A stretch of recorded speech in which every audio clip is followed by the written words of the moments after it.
Here's what DC is talking about. It's our Friday News Roundup. I'm here with CityCast producer Priyanka Tilve and contributor Dan Reed, and we are talking about the surprise exit of DC's police chief. We're talking about fare evasion on the metro and about trying to create housing that middle-class people can actually afford in Arlington.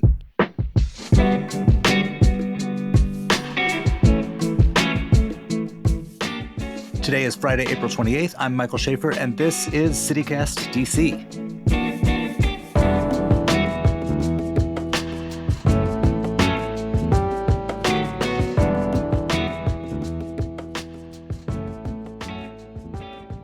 So Wednesday night, news broke that Robert Conti, the DC police chief who's been there for 2 years, who spent his whole career in the MPD, was going to leave. He's taking a job at the FBI. It's one of the leaders of partnerships, which is, I suspect, a job that has a lot less night hours than being the chief of a big city police department.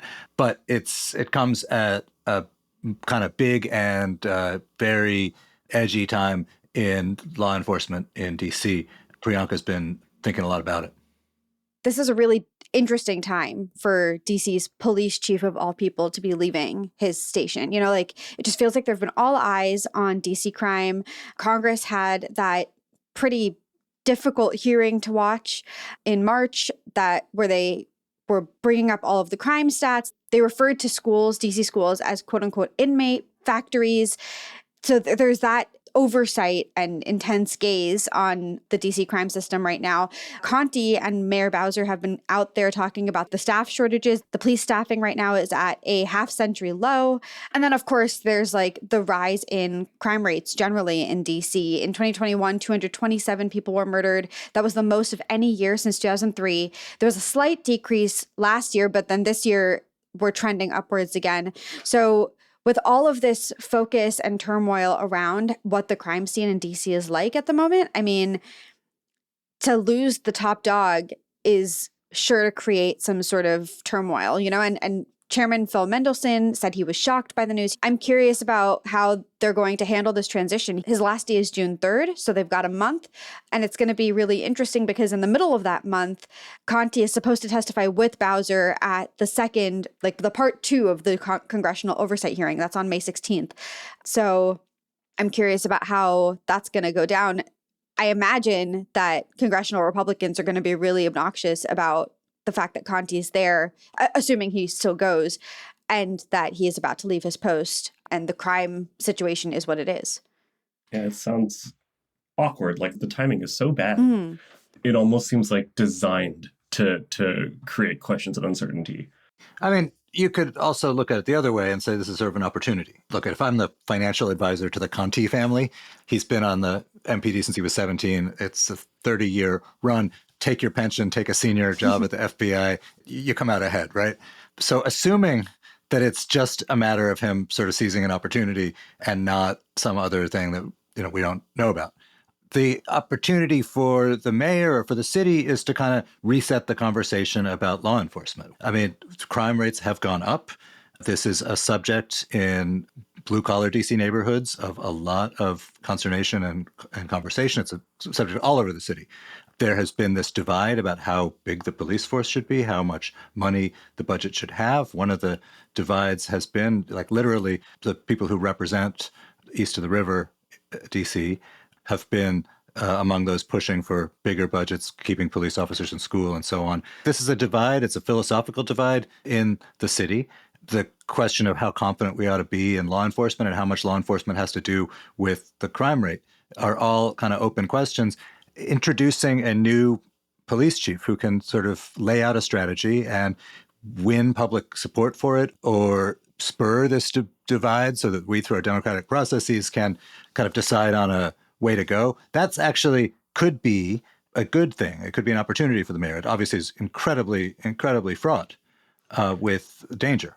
Yeah, I mean, I do see your point. I do see how she could use this as an opportunity to turn the conversation around. I just think that it's not going to be in congressional Republicans' interest at all to give her that opening. And I'm a little bit skeptical of her ability to take that opening on May 16th. Look, we had been in, as a country, this sort of system where there were like kind of like star police chiefs, and they were like football coaches. They moved from city to city. This Conti's model of like coming up all the way through one force, winning his promotions, getting to know people in the neighborhoods, eventually leading the force. That was viewed as kind of the yesteryear model. DC had chiefs like Charles Ramsey, who had come from, elsewhere and then went on to elsewhere.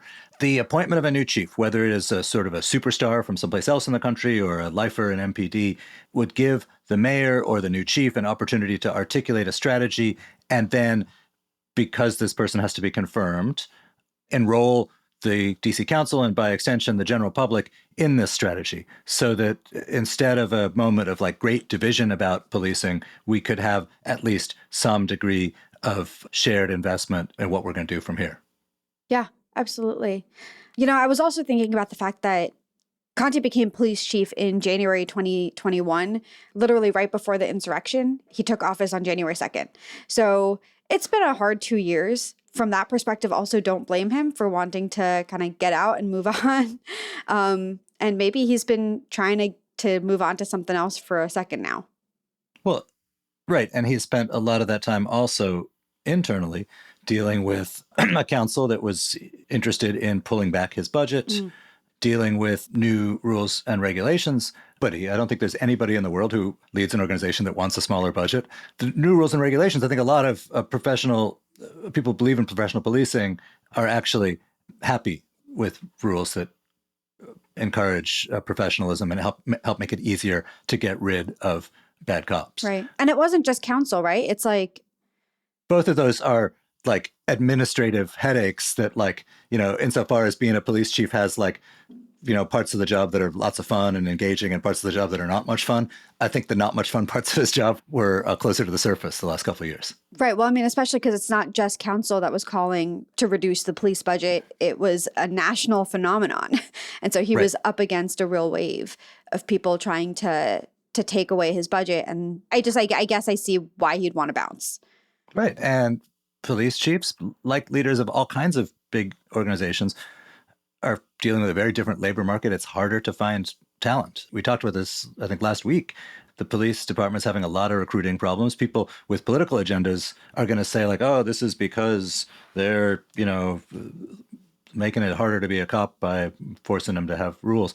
But it's also harder these days to recruit like people for schools or newsrooms or, almost any workplace.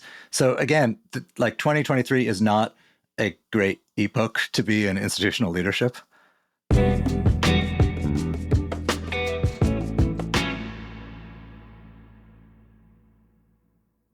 Cold War-era defectors sold secrets outside the British Embassy on Mass Ave.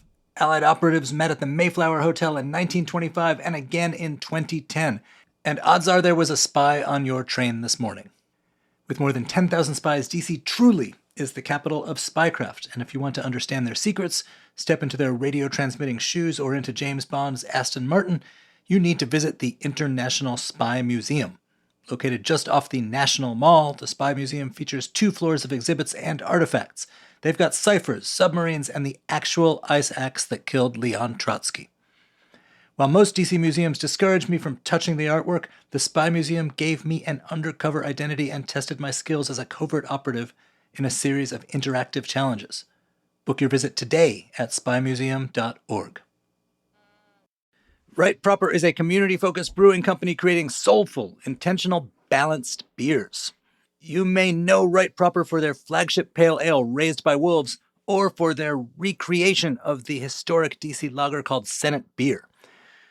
Want to visit in person? Check out their 2 locations. Shaw Brew Pub and Kitchen has home-brewed American beers and American fare with a touch of Southern comfort. It's open 7 days a week, lunch and brunch Friday to Sunday, and happy hour Monday to Friday. And in Brookland, they've got production hours and a tap room. It's open Wednesday to Sunday with happy hour Wednesday to Friday from 12 to 6. It's all made right here in the Douglas Commonwealth for nearly 10 years. Everything Right Proper does is done with brilliant hospitality and a touch of whimsy. You can follow along at Right Proper Beer. So I have a question for y'all. It's a big one. Do you live in a townhouse or apartment of some kind? Apartment, yeah. of some kind. I have a house that is connected on one side and not connected on the other. What does that make me? A duplex. I live in a townhouse. They're great. I like not having a big yard. It was more affordable than a house. My next door neighbor likes to listen to My Chemical Romance, and I can't hear him through the wall. But if I could, at least we have similar taste in music. So if you're a fan of apartments, townhouses, and duplexes, it's a time to rejoice. Last month, Arlington County became one of the first places in the U.S. to, quote, ban single-family zoning and allow duplexes, townhomes, and little apartment buildings in much of the county. Basically, what it says in most of the county, you can only build a single-family house, like one house before, and now you can build 4, and in some areas, 6 houses on the same lot. But the requirements for how big the building can be, how much yard the space there has to be, tree cover, parking, those will all stay in place. County officials say it won't generate a lot of houses, maybe like 100 a year, but it could go a long way to providing homes that are more affordable for like middle-class people in Arlington, because basically in 1938, the county banned row houses for somewhat like explicitly racist and classist reasons. And so a lot of the conversation about this over the past couple of years has been about sort of righting that wrong and making sure that Arlington can stay like an inclusive place to live. Question about this. So the fact that they're banning single family zoning, that doesn't mean that like single family homes can't be built. It just means that like you can't say only single family homes will be built in this area, right? That's right. You can still have a single family house. If you have one, it's still there. Like you can't take it away from you. They're not going to come and like just shoehorn other apartments or townhouses in between. Like you wake up the next morning and like someone just put a wall down the middle of your house. No. It's interesting. It's happening everywhere in this region in the inner suburbs, where it's kind of like, are we like cities or are we suburbs? And, whether it's Arlington or Silver Spring or whatever, and around the country too. And the core of it is these places that were built on the middle class are really, really, really difficult to afford. Whether it's sort of letting somebody build an additional unit into their house and rent it out and therefore help themselves pay the mortgage, or, an in-law suite or row houses or whatever. It ultimately means more people can live in the same amount of real estate. But it is a thing nationally, and it's been a really interesting issue because it's sort of divided us politically in exactly the way you would imagine, right? Where in the last presidential election, Trump said, they're trying to destroy the suburbs and I'm going to support the suburbs and blah, blah, by which he meant cul-de-sacs and single family homes and that kind of thing. And people would say, like, how is it like conservative or Republican to tell a property owner what he or she can or can't do with their property that they own? And if you want to like buy a whole block and put up an enormous mansion, that's cool. And if you want to buy a whole block and put up a bunch of row houses, that should be cool too. It's your property after all. That's the like correct like free market position, is it not? Yeah, it's kind of scrambled the sort of political divide as we see it, right? And I think you're totally right. It is sort of like a litmus test for like, how do you view the place where you live? Like, do you think of it as a suburb? Do you think of it as an urban place or something in between? And that, I think, symbolism weighs really heavily on people. Like you mentioned, Montgomery County had a similar debate over this last year with their big plan. Alexandria is about to start a similar effort this year. And meanwhile, in Prince George's County, 2 county council members are actually trying to ban townhouses in most of the county, sort of like the reverse of it, right? In part because the council vice president, Walla Blagay, says single-family homes fit the character of the county more. So part of it is about like housing and making it more accessible for people to live in a place. And part of it is about like, what do you think your place should be? Mm. Well, part of the reason this is in the news right now, like this week, is because some Arlington residents are trying to block the zoning change now, right? Right. Yeah. 10 residents filed a lawsuit, and they have basically 2 arguments. One is that they weren't being heard enough, and 2, that this is such a dramatic and radical change for the county that they should have been heard more. But what you're saying, though, it's not a dramatic and radical change. You're saying it'll maybe mean 100 things a year. Right. The county put a cap on how many permits they'll give for this every year for the next 5 years. So the idea is it won't create a lot of changes at once, but over time, it could help make the county more affordable. Right. But like, how could they not have been properly informed? I feel like if you were researching who to vote for last November, this was the only thing anyone was talking about in Arlington, then it's like, they were like, this story was just everywhere. I don't live in Arlington. I obviously, I know I'm plugged into the news maybe more than most, but like, if you live there and you care about this, then it's stupid to say that you didn't know. Well, Priyanka, you can't take them at their word for that. The last refuge in any fight you lose in municipal politics is the process objection that you weren't listened to enough or in the right way. That's true. I just find it so obnoxious. It's sort of like, well, we didn't get what we want, right? That's what they're really saying. We didn't get what we want, so you didn't listen to us. It is what every child says when they didn't get the toy that they wanted. But look, the big picture here for folks is this question of like, what are the inner suburbs? What is the region more broadly? That's like Dan said. Is this going to be a place where you can kind of do that suburban dream, pretend you live in a rural area with like windy roads and cul-de-sacs? Or is it going to be a place that acknowledges like, hey, this is a very large metropolitan area where lots of people need to live. And we're not when we talk about affordable housing, we often use that as a euphemism for housing for very, very poor people. But in this case, we're talking about housing for members of the middle class, not people who would think of themselves as needy in any way, but people who just still can't afford a place to live here. And I think one of the great generational scams in recent American history has been that, members of the baby boom generation bought houses, set a bunch of zoning rules in place to make it really difficult for more supply to be added. And then next generations come along and ain't got no place to live unless those rules get adjusted. So I think this is the Arlington version of a conversation that's happening all over DC, all over the DC region, and really all over the country. And, if it weren't that we were worried about the survival of democracy and stuff, it might actually be a major theme in national politics. My kingdom for if single family zoning was like the biggest issue in America right now. Read 2024. All right. So speaking of issues that a new DC police chief will hope that they can work on because they seem small enough to not involve soaring murder rates and stuff, but maybe they're related. The general manager of Metro has said something again about fare evasion in Metro, which is a increasing phenomenon, which is hurting their bottom line. And they are trying to like architect their way around the problem with bigger gates that are harder to jump over. Randy Clark's contention is that one of the causes of this is that DC a few years ago decriminalized fare evasion, i.e., if you get caught jumping over the turnstile, you will get a ticket instead of being arrested. And this is actually like a pretty interesting debate. On the one hand, there's people who say, well, look, you run a red light, you get a ticket. So, how's this different? And for other folks, it's kind of, well, it's different because it's stealing, and we view stealing differently for reasons that people can't quite always articulate. And because it makes people feel less safe, and because, according to Randy Clark, this is a, tens of millions of dollars a year thing for a transit system that is in a lot of financial danger. I mean, I don't know if there's any possibility of the current DC Council actually moving to change that, or whether that would make any difference. It's been like funny to watch Metro try and fix the problem on their end, right? Fort Totten is the station I use the most, and that's where they've been testing all the different kinds of fare gates.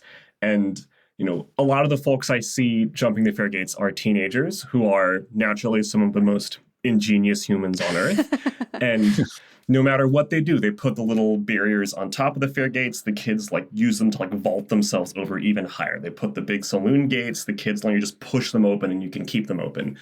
So it's almost as if Metro is saying we've done all that we can. We cannot defeat these teenagers. So you have to give us some more tools. I think there's also a thing if you look back at the early days of Metro, this was being built in the 60s and 70s when everyone thought the New York system is so dangerous and with all that graffiti and crime and it's scary and we're going to, whatever they are, we want to be the opposite. So much of the system was built to try to create a perception that this is a safe space, it's a calm space. We're not going to have graffiti because graffiti, makes people feel scared, not because they're scared of graffiti, but because they're scared of lawlessness, and it's a sign of lawlessness. And fare evasion, I think, has a similar role. If you're in a place and you see lots of people violating the rules, jumping over the turnstile, well, that's no skin off your nose. But I think the human brain is such that you will think well, if this person is willing to flout the rules against turnstile jumping, maybe they'll also flout the rules against punching me in the nose. And that creates, a sense of anxiety and fear. And I think if we sort of the same thing with the new police chief there, this is like the thing that like the politics of crime does to people. It makes people anxious. It's corrosive and makes you suspicious of your fellow human. It makes you feel ill at ease in the shared spaces that like we as city dwellers should be treasuring. Yeah, I mean, it is kind of a head and heart thing. I mean, because when you talk about teenagers jumping the turnstiles, I mean, in DC, most students can ride Metro for free.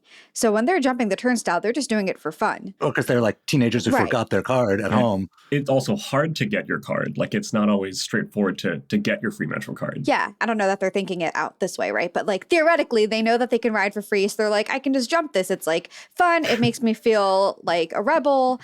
And I'm not like actually stealing any money here because I'm supposed to ride for free anyway. But like as someone who is there watching this, like I do roll my eyes a little bit when I see them jump the turnstile, especially when there's someone sitting in that little operator stand in the middle of the metro station, just like watching it. And you're like, hello, like, aren't we supposed to be stopping the fare evasion? Like what's going on? The one time I asked a station manager to help me with something, like I learned never to do that again. What was your problem? A man was pooping in the bushes. Oh. This was at Silver Spring. And then the guy did get out and go look for him, but he took long enough that, he went over and he's like, there's nobody pooping here. And I'm like, yeah, because you took too long. Yeah, I have to tell you, if I was sitting in a comfortable Metro station manager's booth and Dan Reed came up to me and told me to go look at someone pooping, I might actually decide to take my time also. Valid. And on that note, how about a life hack in DC that I hope has nothing to do with what we just talked about? I've got my cousin's kids coming to visit me this weekend. And so I was looking into fun things for kids to do. And it turns out that Glen Echo Park has something fun happening this weekend. It's Carousel Day. The Denzel Carousel has been around for 102 years. Every year, the park makes a really big deal about the first rides of the season. And so that's happening this weekend. It's from 11 to 4 on Saturday. The rides themselves are $2 each, but then there'll be free performances and arts and crafts throughout the day. It's a lot of fun. Glen Echo can be a little bit hard to get to. You do need to have a car. Otherwise, it takes like hours to get there via public transportation. But it might be worth the Uber ride because it's a really cool space to check out. That is all for today here on CityCast DC. Dan Reed, thank you so much for being here. Thanks for having me. Our lead producer is Priyanka Tilve. Thank you, Priyanka. Of course. Our producer is Julia Karen. Our newsletter writer is Kayla Cote-Stemmerman. And our hosts are Bridget Todd and me, Michael Schaefer from Politico. Music is by Alex Roldan. If you enjoyed the show, why not tell a friend, rate the show, leave us a review, and subscribe to our morning newsletter. We'll be back Monday morning with more news from around the city. Bye. I can see Dan cringing because I think what he wants to say is, but if you had a time machine, you could go back in time and take the streetcar all the way there because that's where it went. Yeah, I was. The other thing I was going to say is this was, instead of jumping the fare gates, my teenage activity was going swing dancing at Glen Echo Park. Much more wholesome.